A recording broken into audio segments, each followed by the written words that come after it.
علیکم و رحمت الله تعالی و برکاته. دوستان عزیز، پروردگار همیشه خانه آباد و سربلند باشه.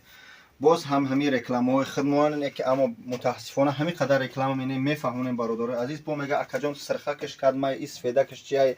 با هم خاطر ما تصمیم گرفتیم که هر یک دارویی که مقصد برای خنک زدگی مقصد تسبیح ها هستن، برای مقصد چه دردی که باشه قرآن ها باشن، هر یک کدیم همیورا عدل ان شاء الله این هاز نشون میدین در همین اکران پول میبره. مقصد همین دارو که باشه برای پروستاتیت، برای چند نرخش چند سومه، برای چی دردهای پول میبره در همین اکران. التماس با دقت تماشا کنید و رقمی که در بالا اکران میتونه که در همین رقم واتساپ های زنگ هم نزنید، پروست در هم واتساپ زکاس نویسید، کدمی که هم زکاس نویسید ان شاء الله ما خودمون زنگ میزنیم و چی دارویی که ان شاء الله دوره ما هم داروش خدمت ان شاء الله قبول میکنیم و زکاتش به تمام شهرها و واسطه پشته یا که در مسکو باشن با واسطه تاکسی ان شاء الله روان میکنیم. نرخ هر یک کدومش در اون تنه همو دارو در تای دارو پول نوشته میشه و رقم تلفن. السلام علیکم و رحمت الله تعالی و برکاته.